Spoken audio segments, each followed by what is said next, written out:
I never thought that inheriting my grandfather's property in rural Nebraska would turn into a legal nightmare.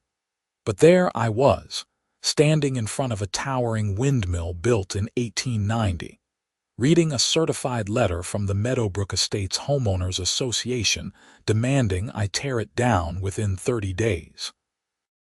My name is Benjamin Foster, and I had just moved into my late grandfather's farmhouse outside of Lincoln, Nebraska, 3 months prior. The property was a beautiful piece of history, sitting on 12 acres with the original stone farmhouse, a red barn that had seen better days, and the crown jewel, a magnificent wooden windmill that my great-great-grandfather had constructed with his own hands when he first settled the land. The windmill still worked, pumping water from the underground well into the livestock tanks, though I had no livestock yet.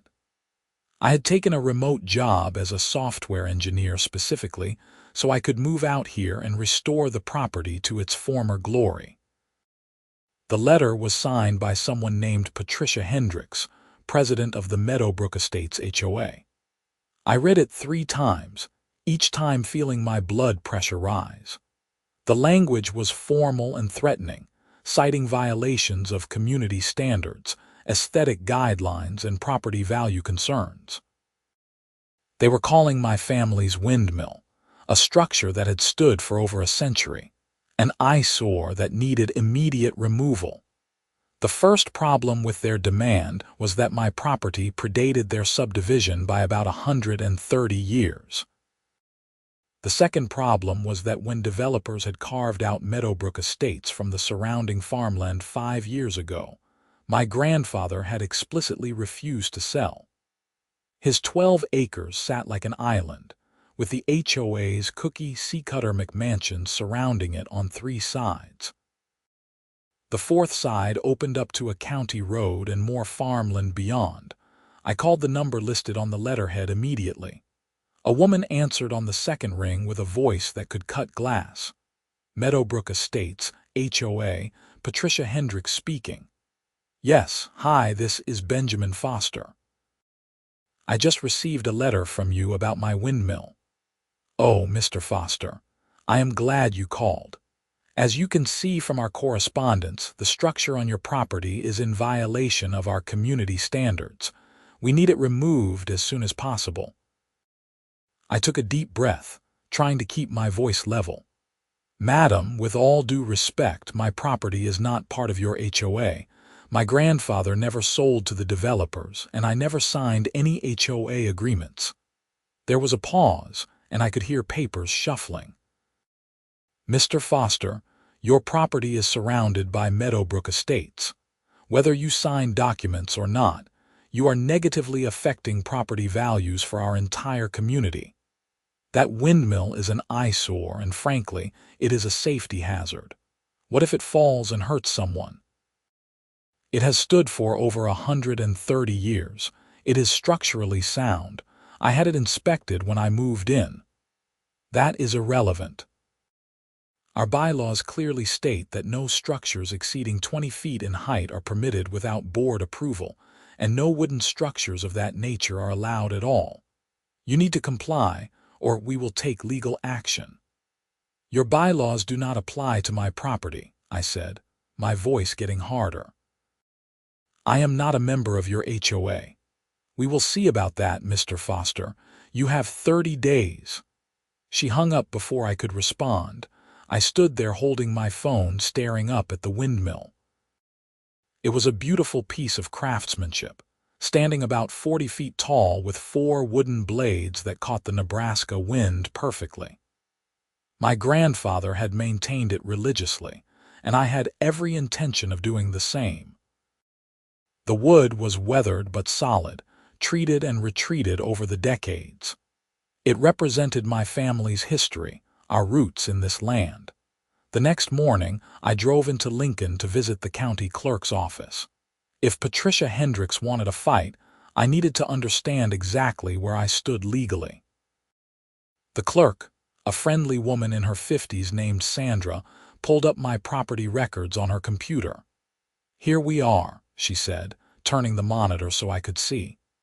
12 acres, deed going back to 1890. Original homestead claim. Your property has never been part of any HOA agreement or covenant. Can an HOA force me to follow their rules if I am not a member? Sandra shook her head firmly. Absolutely not. An HOA's authority comes from contractual agreements. If you did not sign and the property was not subject to those covenants when you acquired it, they have no jurisdiction over you whatsoever. What if they sue? They can sue anyone for anything, but they would lose.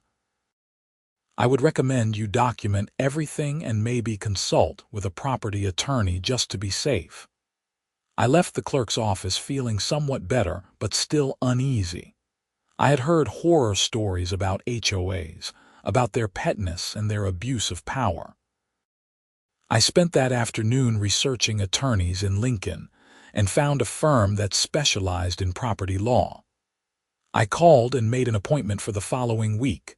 3 days later, I was in my workshop when I heard a truck pull up. I walked outside to find a man in his 30s climbing out of a pickup with a Meadowbrook Estates logo on the door. He introduced himself as Derek, the HOA's maintenance supervisor. I am just here to do a property assessment, he said, pulling out a clipboard. An assessment of what? This is not HOA property. Derek looked uncomfortable. Look, man, I am just doing what Patricia tells me to do.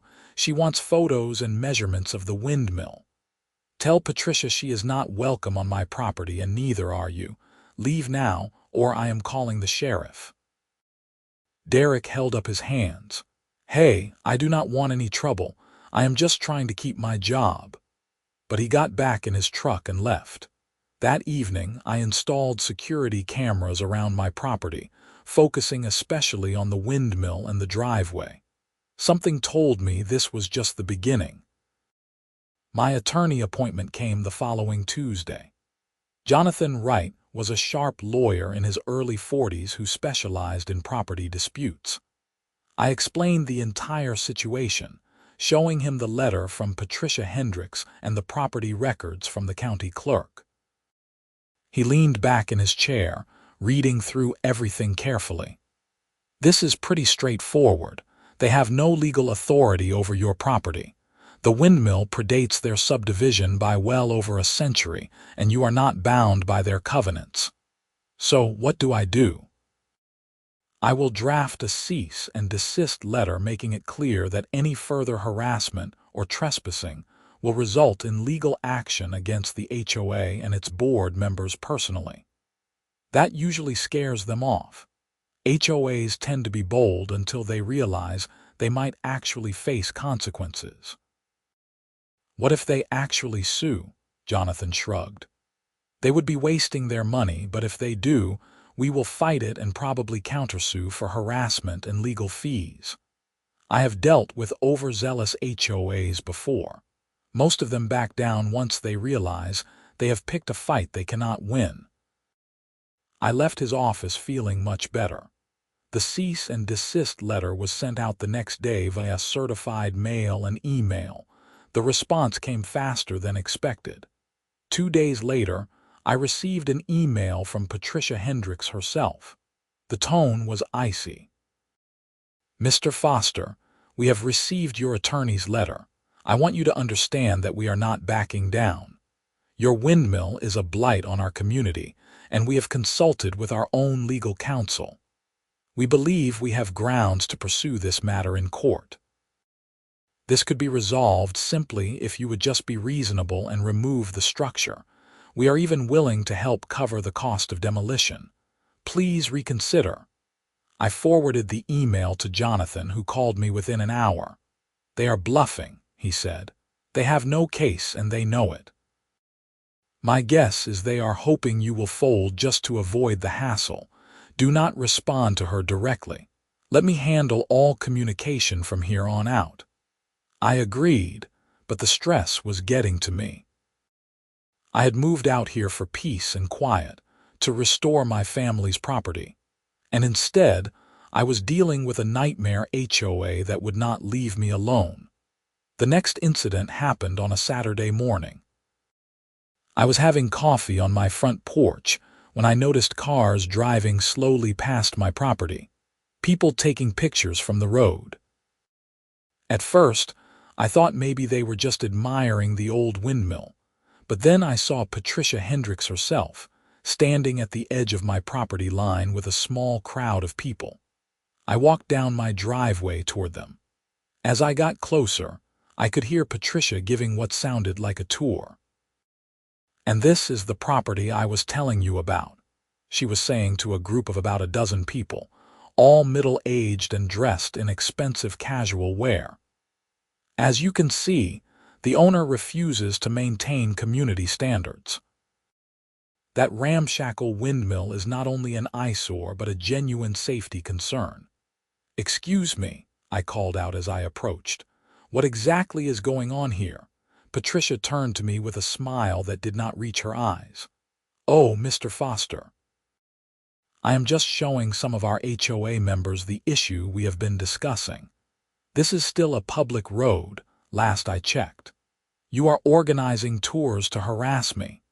One of the men in the group stepped forward. He was probably in his 50s with gray hair and an expensive polo shirt. "I am Richard Sutton, HOA Vice President. We are not harassing anyone. We are simply documenting the impact your property is having on our community values. My property was here long before your community existed. That windmill has been standing since 1890. "Age does not excuse ugliness," Patricia said, and several people in the group nodded. "This is a modern community with standards.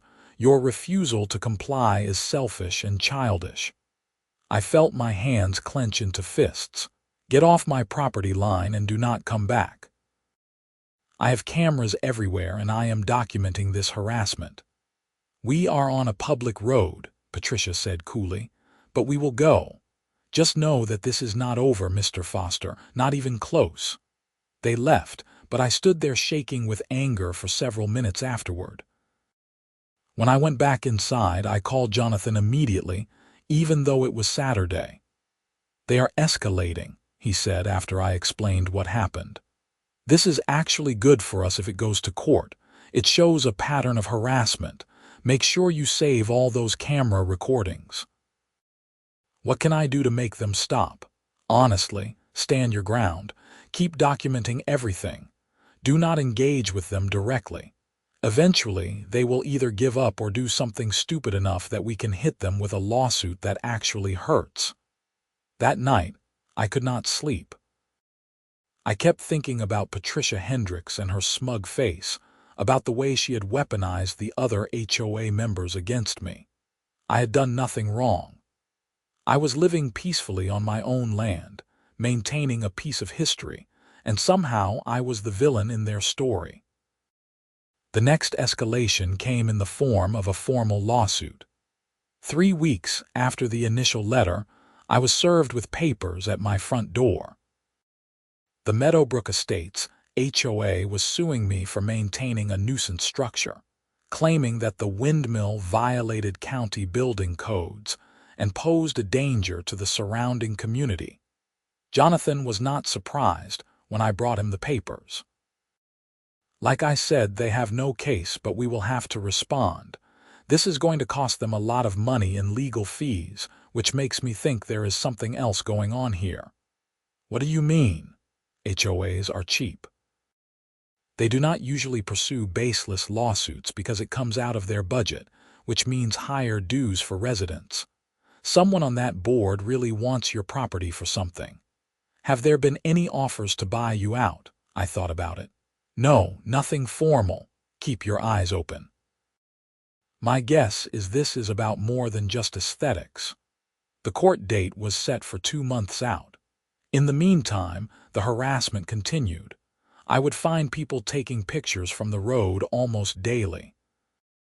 Someone reported my property to the county for various alleged violations, which resulted in inspectors showing up to check my septic system, my well, my electrical work.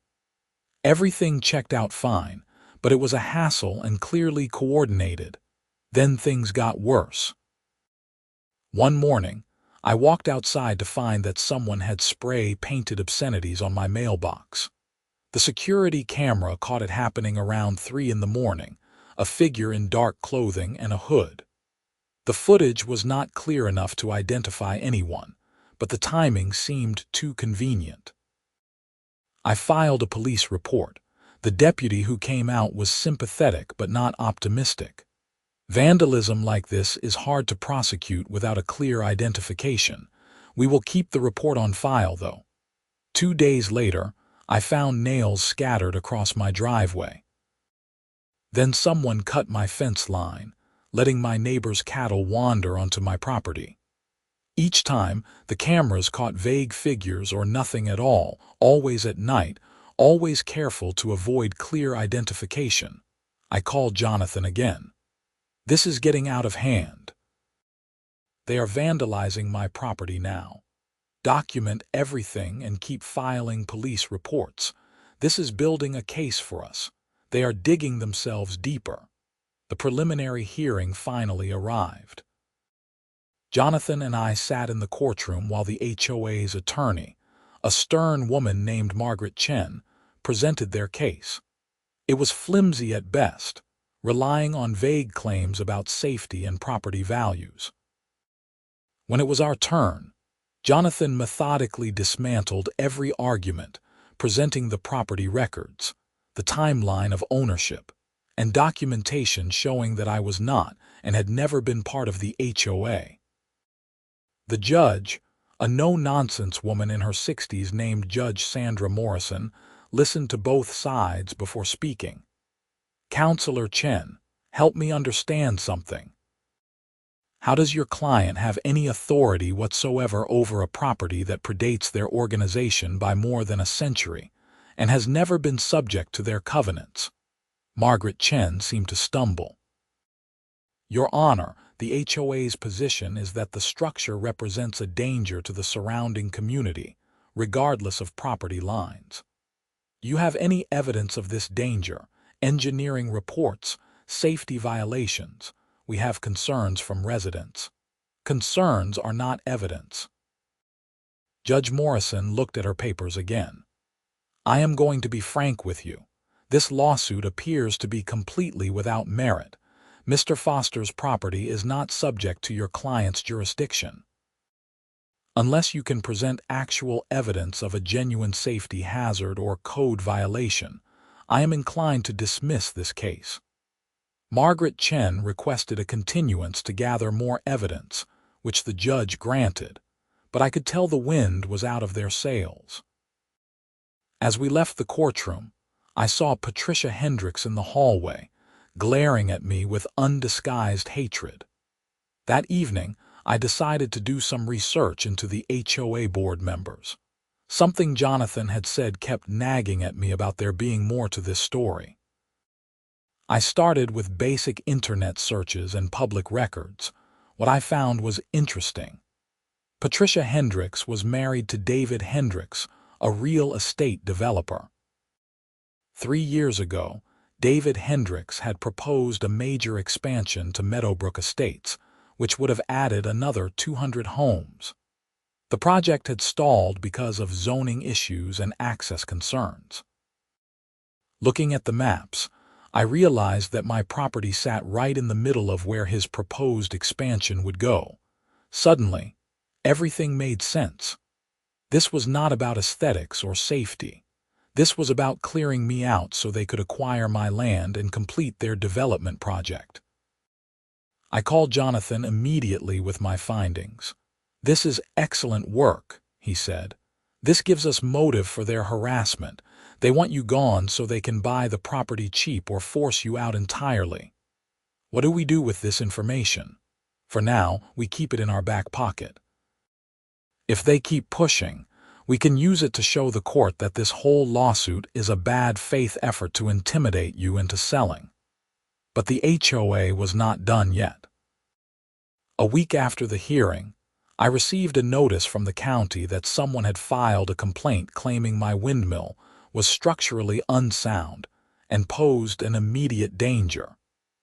This triggered a mandatory inspection by a county structural engineer. The engineer, a competent man named Tom Richards, spent 3 hours examining every inch of the windmill.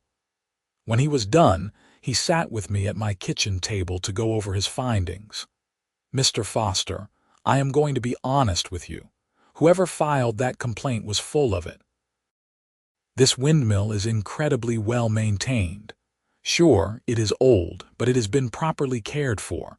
The foundation is solid, the supports are sound, and the mechanical components are all functional.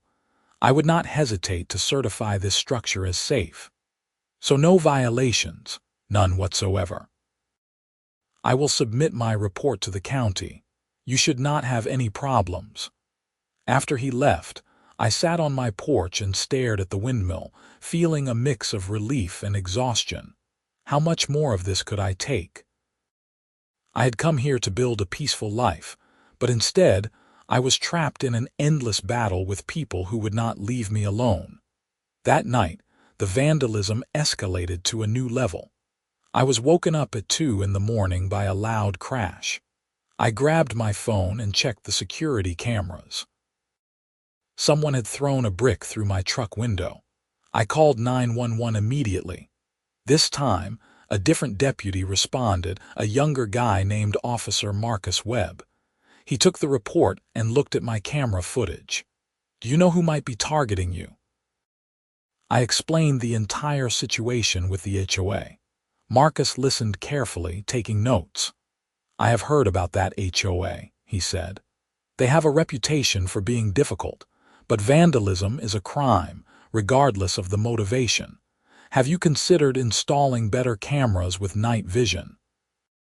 I thought mine were pretty good. "The resolution is not quite good enough for a positive ID. I can recommend some systems that might work better.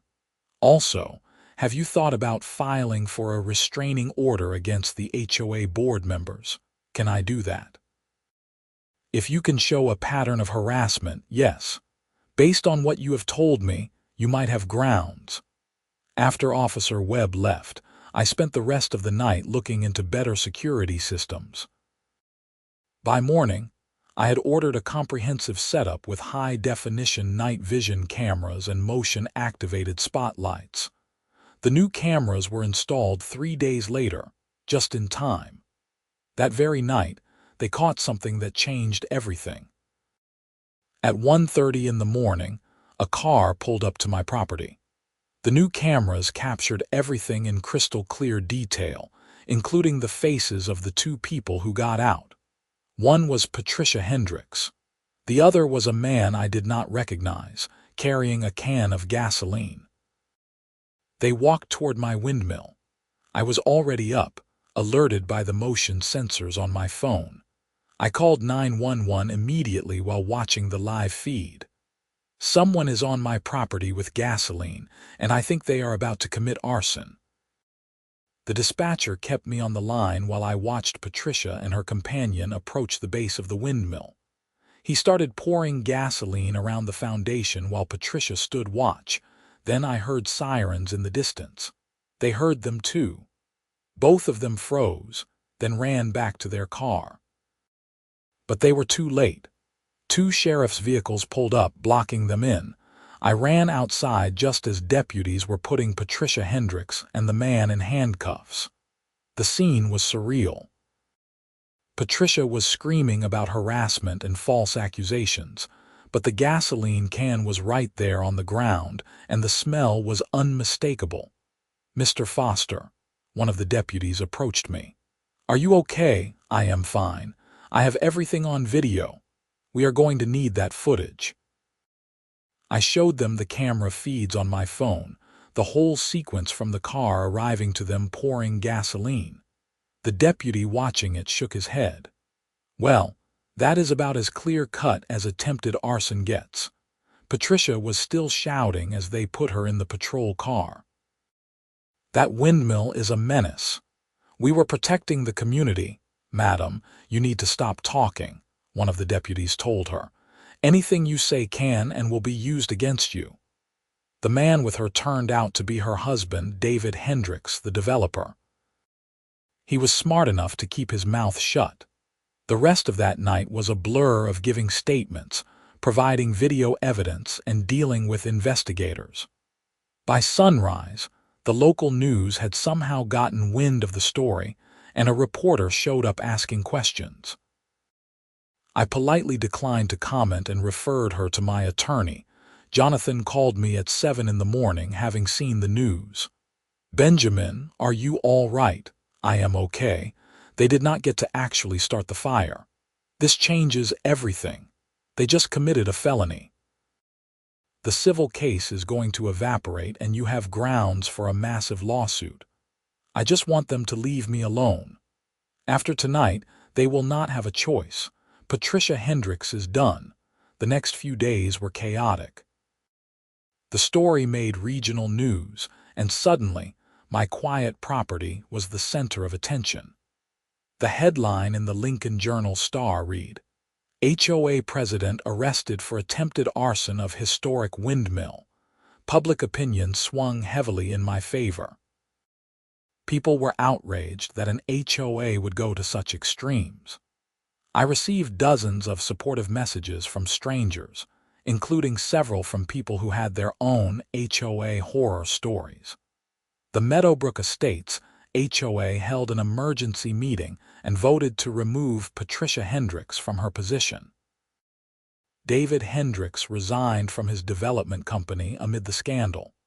Both of them faced criminal charges for attempted arson, criminal trespassing, and conspiracy. Their attorney, Margaret Chen, immediately dropped the civil case against me. In fact, she sent a formal letter of apology on behalf of the HOA, stating that the lawsuit had been pursued without proper authorization, and that the board deeply regretted the actions of their former president. But I was not done. Jonathan advised me to pursue a civil lawsuit against both Patricia and David Hendricks personally, as well as against the HOA for the harassment and vandalism campaign.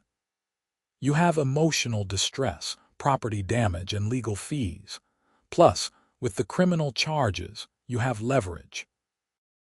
The lawsuit we filed was substantial. We documented every instance of harassment, every act of vandalism, every frivolous complaint filed with the county. The security footage and police reports created an undeniable pattern. We also presented the evidence showing David Hendricks's financial interest in acquiring my property, establishing motive. The Hendricks family tried to fight it at first, but their attorney clearly advised them that they would lose spectacularly if it went to trial, especially with pending criminal charges. 3 months later, we reached a settlement. The exact terms were confidential, but it was enough to not only cover all my legal fees, but also to fund a complete restoration of my property, including the windmill. The criminal case moved forward separately. Patricia and David Hendricks were both charged with attempted arson, a Class Roman II felony in Nebraska, as well as criminal mischief and conspiracy charges. Their attorney negotiated a plea deal. Patricia was sentenced to 3 years probation, 500 hours of community service, and a substantial fine. David received a similar sentence. Both were required to stay at least 1,000 feet away from my property as part of their probation terms. The Meadowbrook Estates HOA, now under new leadership, sent a formal apology and an offer to put in writing that my property would forever be exempt from any HOA actions, even though that was already legally the case. The new president, a reasonable woman named Ellen Martinez, actually came to visit me in person. "Mr. Foster, I want you to know that what happened with Patricia was absolutely unacceptable. The new board is committed to being good neighbors. We have no designs on your property and we think the windmill is actually a beautiful piece of history." I appreciated the gesture, even if I remained wary. "Thank you. I just want to live here peacefully." "You will, And if you ever need anything, please do not hesitate to reach out. We are here to be a community, not enemies." After she left, I walked out to the windmill and just stood there for a while, watching the blades turn in the wind. This structure had stood for over 130 years through drought, storms, and economic hardships. It had survived because my family had cared for it, had seen its value beyond simple utility. Now it had survived one more threat, perhaps the strangest of all. An HOA president so obsessed with control and profit that she had been willing to commit arson to get rid of a piece of history she saw as nothing more than an eyesore.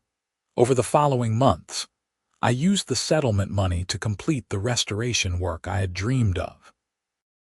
I hired a specialized craftsman to restore the windmill, replacing worn components while maintaining its historical integrity. The farmhouse got a new roof and updated wiring while keeping all its original character. The barn was stabilized and restored to functional condition. I also planted new trees along the property line facing Meadowbrook Estates, creating a natural buffer. It was not out of spite exactly, but more about creating privacy and separation. I wanted to look out my windows and see fields and sky, not rows of identical houses. Word of my story spread through the historical preservation community. A professor from the University of Nebraska contacted me about documenting the windmill for a project on 19th-century prairie architecture. A local historical society asked if they could add my property to a registry of historically significant structures. I agreed to both. The windmill became something of a local landmark. People would sometimes drive out just to photograph it, especially at sunset when the old wood seemed to glow in the golden light.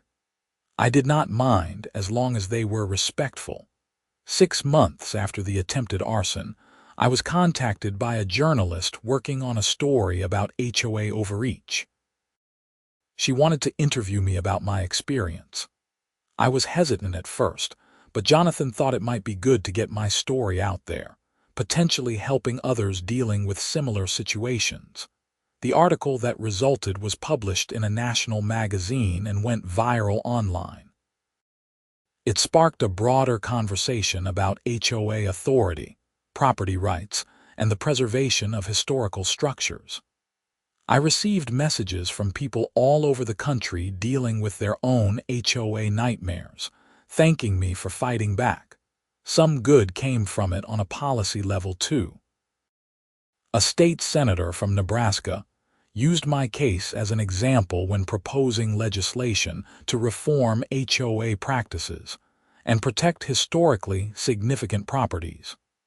The bill did not pass on its first attempt, but it started a conversation. Life gradually settled into the peaceful rhythm I had originally hoped for when I moved to my grandfather's property. I worked my remote job from the farmhouse office, took care of the land, and slowly built relationships with my non-HOA neighbors. The farmers on the other side of the county road were good people, welcoming and unpretentious. I adopted a dog from the local shelter, a mutt named Charlie who loved running through the fields and lying in the sun by the windmill. Having him around made the property feel more like home. One afternoon in the fall, almost a year after the whole ordeal began, I was up on a ladder doing maintenance on the windmill when a car pulled up. I climbed down to find an elderly couple standing there looking up at the structure. "I am sorry to bother you," the man said. "But is this the original Foster windmill?" "It is. Can I help you?" The woman smiled, and I could see tears in her eyes. "My grandmother worked for the Foster family back in the 1930s. She used to tell us stories about this windmill, about how it saved the farm during the Dust Bowl by keeping the water pumping when everything else was failing." I felt a chill run down my spine. "Really?" She talked about it all the time. Said it was the most beautiful thing she had ever seen, the way it kept turning even when the dust was so thick you could barely breathe. When we saw the article about you fighting to save it, we knew we had to come see it. We talked for over an hour. They shared stories their grandmother had told them about life on the prairie, about the foster family who had hired her when her own family was struggling. I invited them to come back anytime, and they promised they would. After they left, I sat on my porch and thought about all the history contained in this place. The windmill was not just a structure. It was a testament to the people who had built it, maintained it, and relied on it. It had pumped water that grew crops that fed families. It had survived the Depression and the Dust Bowl. It represented resilience and continuity. Patricia Hendricks had seen it as nothing more than an eyesore, an obstacle to development and profits. She could not see past her narrow definition of property value to understand real value. That was her loss and her downfall. The windmill still stands today, still turns in the Nebraska wind, still pumps water from the same well my great-great-grandfather dug in 1890. I maintain it just as my grandfather did, treating it with respect for what it represents. Sometimes I see people from Meadowbrook Estates walking or jogging past on the county road, and occasionally they wave. The tree buffer has grown enough now that we mostly exist separately, which is how I prefer it. The new HOA board has been true to their word about leaving me alone. I think about Patricia Hendricks sometimes, wondering if she learned anything from what happened. Probably not. People like that rarely do, but her attempt to destroy a piece of history ended up bringing more attention and protection to it than it ever had before. The Historical Society maintains regular documentation of the windmill now.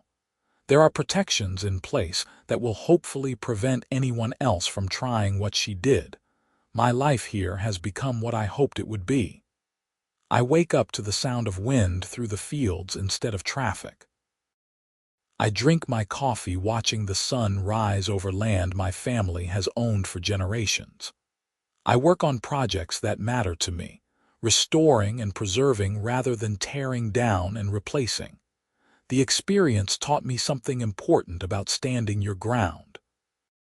There were moments during that nightmare when I wondered if it would be easier to just give up, to sell the property and move somewhere without complications. But giving up would have meant letting bullies win. It would have meant losing something irreplaceable for the convenience of people who did not care about anything beyond their own narrow interests. Fighting back was hard and stressful and expensive, even with the eventual settlement. But it was worth it. Not just for me, but for the principle of the thing. Some things are worth protecting, even when it would be easier to let them go. The windmill turns above me as I write this, its wooden blades catching the afternoon sun. It is weathered and old, showing every year of its age, but it is solid and functional and beautiful in its way. An eyesore to some, perhaps, but a treasure to those who understand what it represents. Every time I look at it, I think about my great-great-grandfather raising those timbers with his own hands, about my grandfather maintaining it through decades, about all the history it has witnessed. And I think about how close it came to being destroyed by someone who could not see past her own greed and small-mindedness. But it is still here, still standing, still turning. And as long as I have any say in the matter, it always will be. The court cases are all settled now. Patricia and David Hendricks completed their community service and stayed out of the news. The HOA moved on to worrying about more reasonable things like snow removal and pool maintenance. My property stands as it always has, an island of history in a sea of suburban development. I have started giving occasional tours to school groups and historical societies, sharing the story of the windmill and the family who built it. I talk about homesteading and prairie life, about the ingenuity required to survive on the Great Plains before modern conveniences. The kids always love climbing up to look at the pump mechanism, and the teachers appreciate having a tangible connection to history. An unexpected benefit of all the publicity was that several distant relatives reached out to me.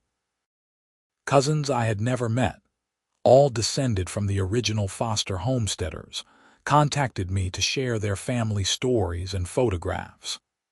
I started assembling a family history, piecing together the full story of the people who had lived on this land. One cousin, a woman named Grace Foster Thompson living in Oregon, sent me a box full of old documents and photographs. Among them was a journal kept by my great-great-grandfather during the first years on the homestead. Reading his words, written in careful script over 130 years ago, was deeply moving. He wrote about building the windmill, about the challenges of finding skilled carpenters on the frontier, about his pride when they finally got it working and water flowed freely for the first time. In one entry, he wrote about hoping that his descendants would care for the land and maintain what he had built. Reading that, I felt a renewed sense of purpose. I was doing exactly what he had hoped for, continuing the work he started. I had that passage framed and hung it in my office where I could see it while working. It was a reminder of why I had fought so hard, why I had refused to back down when it would have been easier to give up. The seasons turned. Winter came with snow that blanketed the fields and frosted the windmill blades.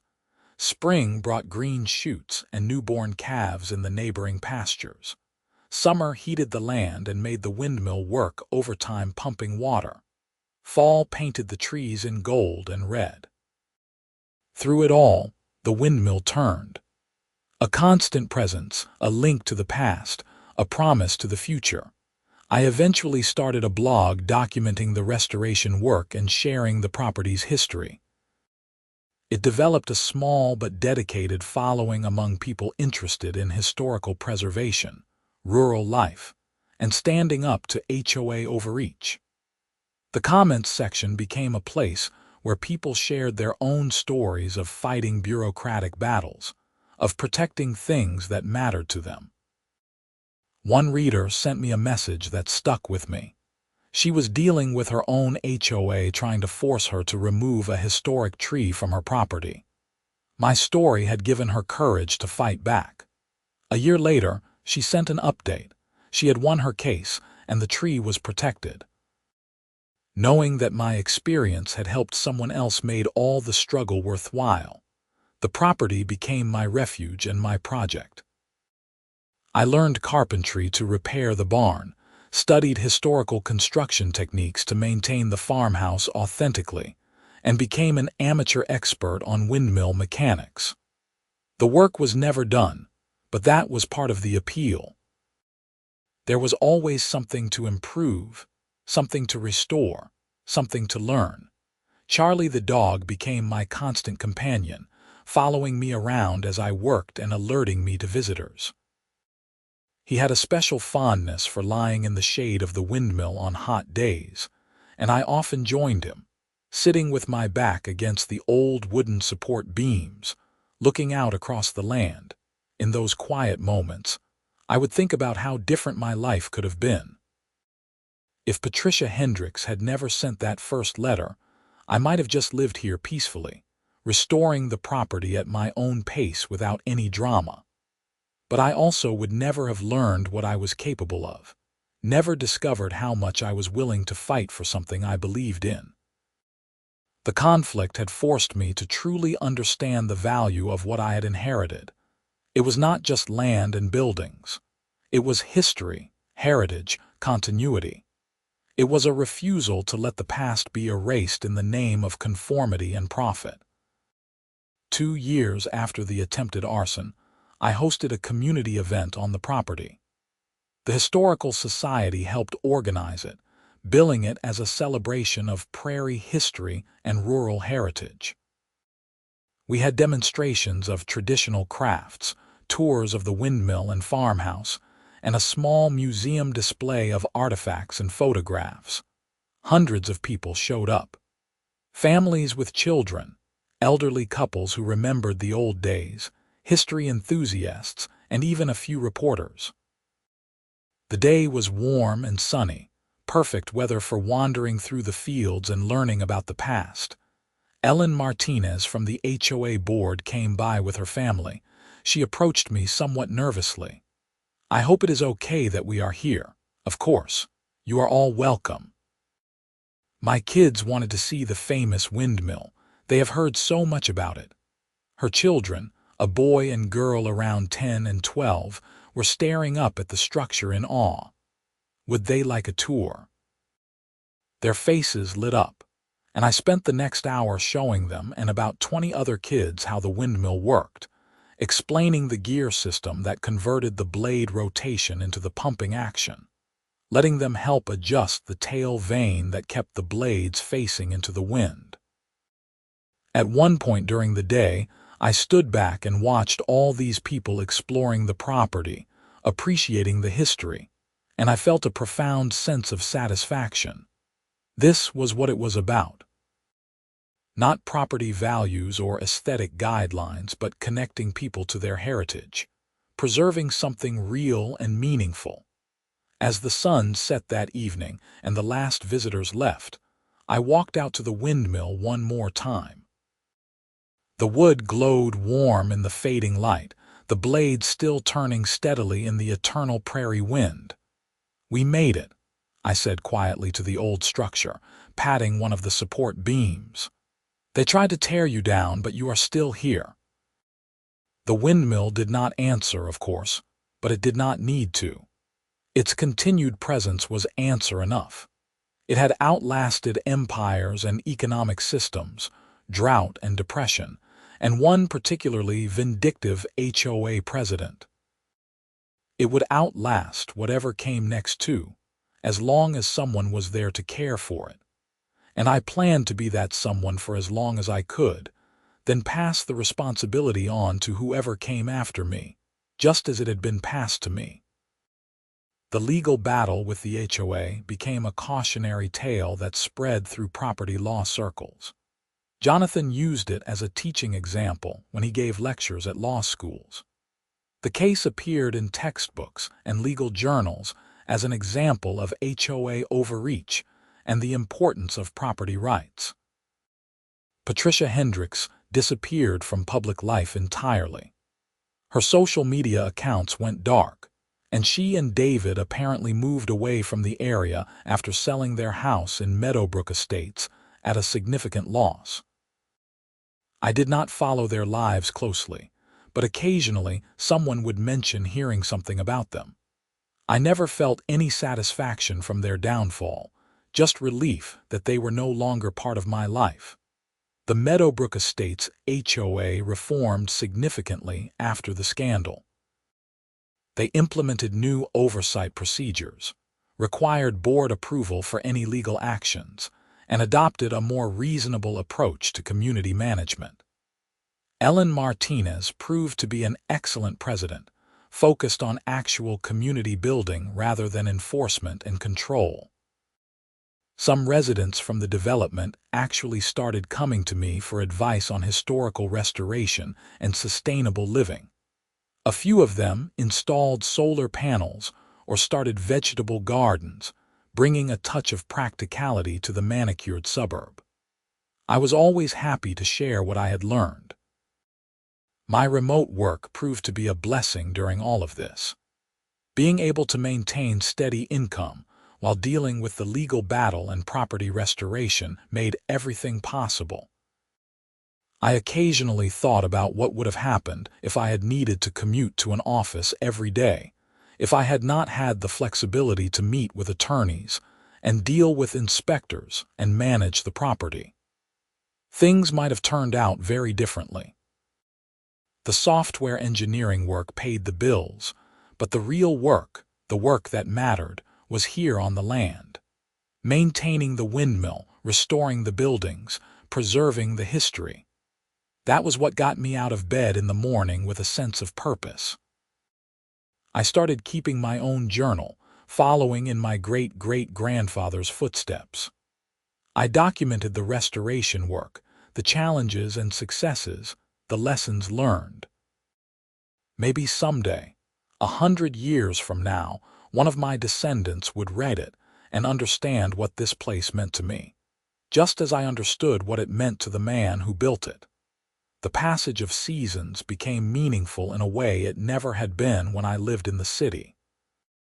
I learned to read the weather in the clouds and the wind, to anticipate the needs of the property through the changing year. Winter meant checking the windmill for ice buildup and ensuring the pump mechanism did not freeze. Spring meant repainting and repairing winter damage. Summer meant monitoring water levels and keeping everything lubricated against the heat. Fall meant preparing for winter and storing supplies. It was a rhythm as old as agriculture itself, and connecting to it felt like coming home to something I had not known I was missing. Charlie grew older alongside me, gray spreading through his muzzle. We took slower walks, but he remained my loyal companion, content to spend his days in the prairie sun. I got him from the shelter the same month as the attempted arson, and he had been with me through everything since. In a way, we had both found refuge here. The windmill required constant maintenance, but it was a labor of love. I learned to spot potential problems before they became serious, to replace wear items before they failed, to keep everything running smoothly. The structure taught me patience and attention to detail. You could not rush this kind of work or cut corners. It had to be done right. Sometimes, during maintenance work high up on the windmill platform, I would stop and look out across the landscape. My 12 acres surrounded by suburban development, an island of the past in a sea of the present. It could have been depressing, this contrast between old and new, but instead it felt defiant. The old could coexist with the new. Progress did not require erasing everything that came before. That was what Patricia Hendricks had never understood. She saw the world in binary terms, new and approved or old and therefore unacceptable. She could not grasp that value existed outside her narrow definitions, that history and heritage had worth beyond their impact on property values. Her worldview was small and sad, focused on control and conformity. Mine, I like to think, was larger. Room enough for windmills and history, for preservation and progress, for honoring the past while building the future. 3 years after inheriting the property, I hosted another community event, this one focused specifically on the windmill's history. I had worked with the university professor to create an exhibit about prairie windmills and their role in homesteading. We set up displays in the barn, showing photographs and documents from the period, explaining the technology and its importance. The local newspaper sent a reporter and photographer. The story they ran featured a beautiful photo of the windmill at sunrise, with a caption about preservation and perseverance. It was a far cry from the earlier headlines about the criminal case. That evening, after everyone had left and I was cleaning up, I found myself back at the windmill as always. The setting sun cast long shadows across the fields. The blades turned steadily, patient and constant. "Thank you," I said quietly. I was not sure what I was thanking exactly. The windmill itself, maybe. Or my grandfather for maintaining it and refusing to sell. Or my great-great-grandfather for building it in the first place. Or just life in general for bringing me to this place, for giving me something worth fighting for. The wind picked up and the windmill responded, blades turning faster, pump working harder. Water flowed into the stock tank, clear and cold from deep underground. The same water that had sustained my family for generations, still flowing, still sustaining. I thought about Patricia Hendricks one last time, trying to imagine what had been going through her mind that night when she came here with gasoline. Had she really believed that destroying this structure would improve her community? Or was it pure spite, frustration that someone had dared to stand up to her authority? I would never know, and it did not really matter anymore. She had failed, and the windmill stood. That was the only ending that mattered. As darkness fell and stars appeared in the clear Nebraska sky, I walked back to the farmhouse with Charlie at my side. Inside, my laptop waited with work emails and software code. The practical side of life, the bills and responsibilities that made everything else possible. But first, I stood on the porch for a few more minutes, listening to the creak of the windmill blades and the rustle of wind through the fields. This was peace, earned and defended. This was home, in the truest sense of the word. This was worth every moment of stress, every legal fee, every confrontation with an unreasonable HOA. The lights of Meadowbrook Estates glowed in the distance, dozens of identical houses with their identical yards. I harbored no ill will toward the people living there. Most of them were probably decent folks just trying to live their lives. They had not chosen Patricia Hendricks's crusade any more than I had. But I was grateful, profoundly grateful, that I lived here instead of there. That I had space and history, and a windmill that had outlasted everyone who had ever tried to tear it down. My grandfather used to say that the land had a way of testing you, of finding out what you were made of. I had not understood what he meant when I was younger, visiting during summers and hearing his stories. But I understood now. The land had tested me, not through drought or storm, but through human pettiness and greed. And I had passed the test. The windmill still turned, the property was secure, and I had learned what I was willing to fight for. That knowledge, that certainty about what mattered, was worth more than any settlement or legal victory. It was the real inheritance my grandfather had left me, more valuable than the land itself. Inside the farmhouse, I made dinner and worked on code for a few hours, the ordinary rhythm of evening. But every so often, I would look out the window at the windmill's silhouette against the night sky, and I would smile. Tomorrow, the sun would rise over the prairie again. The wind would blow as it always had. And the windmill built by Benjamin Foster in 1890 would catch that wind and turn it into motion, into purpose, into continued life. Some things were meant to last. Some things were worth preserving. And some battles, no matter how difficult, were worth fighting. The windmill had taught me that. Patricia Hendricks had taught me that. The whole exhausting experience had taught me that. And I would carry those lessons forward, maintaining this piece of history for as long as I was able, then passing it on to the next generation with the same hope my great-great-grandfather had held when he first raised those wooden beams into the prairie sky. The story of a man, a windmill, and an HOA that learned too late that some things are bigger than property values and more important than conformity. It was my story now, part of the long history of this place, another chapter in a book that began over a century ago and would, I hoped, continue long after I was gone.